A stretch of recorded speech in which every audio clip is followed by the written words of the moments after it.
everyone, today we're reading Psalm 78 from the NASB Bible. Go ahead and grab your Bibles and read along with me, Psalm 78. Listen, O my people, to my instruction. Incline your ears to the word of my mouth. I will open my mouth in a parable. I will utter dark sayings of old, which we have heard and known, and our fathers have told us. We will not conceal them from our children, but tell to the generation to come the praises of the Lord, and his strength and his wondrous works that he has done. For he established a testimony in Jacob, and appointed a law in Israel, which he commanded our fathers, that they should teach them to their children, that the generation to come might know, even the children yet to be born, that they may arise and tell them to their children, that they should put their confidence in God, and not forget the works of God, but keep his commandments, and not be like their fathers, a stubborn and rebellious generation, a generation that did not prepare its heart, and whose spirit was not faithful to God. The sons of Ephraim were archers, equipped with bows, yet they turned back in the days of battle. They did not keep the covenant of God, and refused to walk in his law. They forgot his deeds and his miracles that he had shown them.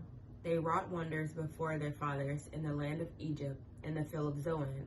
They divided the sea and caused them to pass through, and he made the waters stand up like a heap. Then he led them with a cloud by day, and all the night with a light of fire.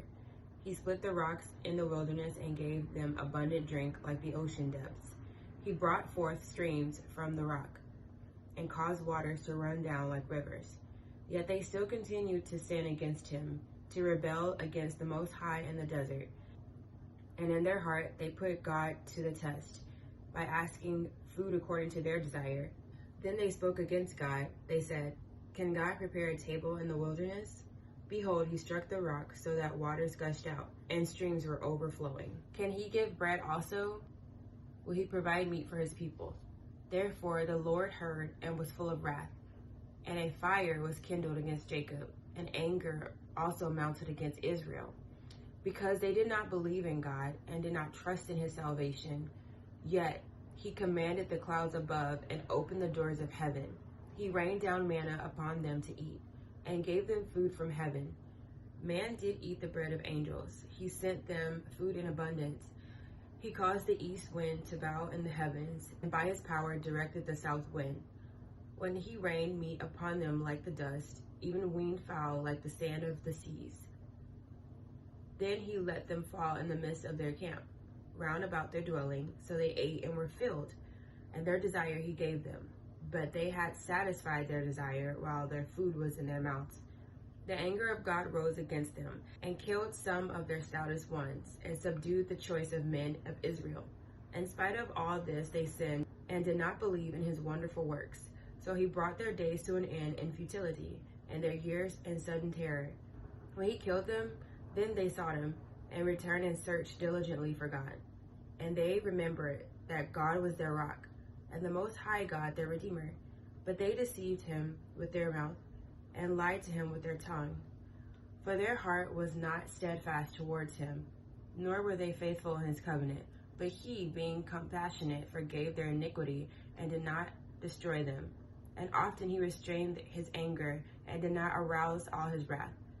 Thus he remembered that they were but flesh, a wind that passes and does not return.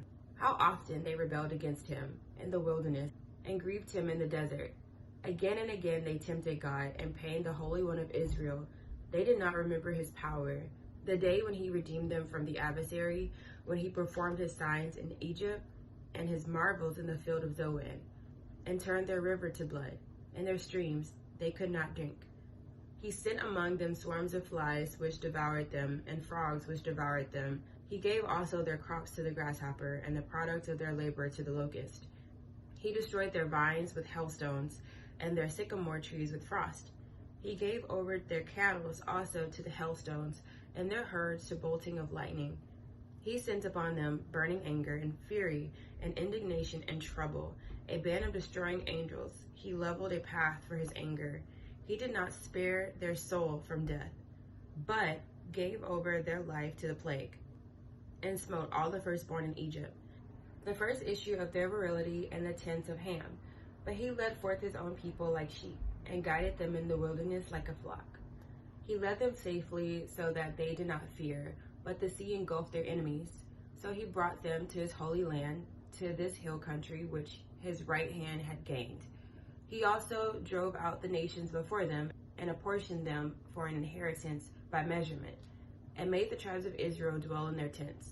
Yet they attempted to rebel against the Most High God, and did not keep his testimonies, but turned back and acted treacherously like their fathers. They turned aside like a treacherous bow, for they provoked him with their high places, and aroused his jealousy with their graven images. When God heard, he was filled with wrath, and greatly abhorred Israel, so that he abandoned the dwelling place of Shiloh, the tent which he had pitched among them. And he gave up his strength to captivity, and his glory into the hand of the adversary. He also delivered his people from the sword, and was filled with wrath at his inheritance. Fire devoured his young men, and his virgins had no wedding songs. His priests fell by the sword, and his widows could not weep. Then the Lord awoke as if from sleep, like a warrior overcome by wine. He drove his adversaries backward. He put on them an everlasting reproach. He also rejected the tent of Joseph, did not choose the tribe of Ephraim, but chose the tribe of Judah, Mount Zion, which he loved. And he built his sanctuary like the heights, like the earth which he has founded forever. He also chose David his servant, and took him from the sheepfolds, from the care of the ewes with suckling lambs. He brought him to shepherd Jacob his people, and Israel his inheritance. So he shepherded them according to the integrity of his heart, and guided them with his skillful hands.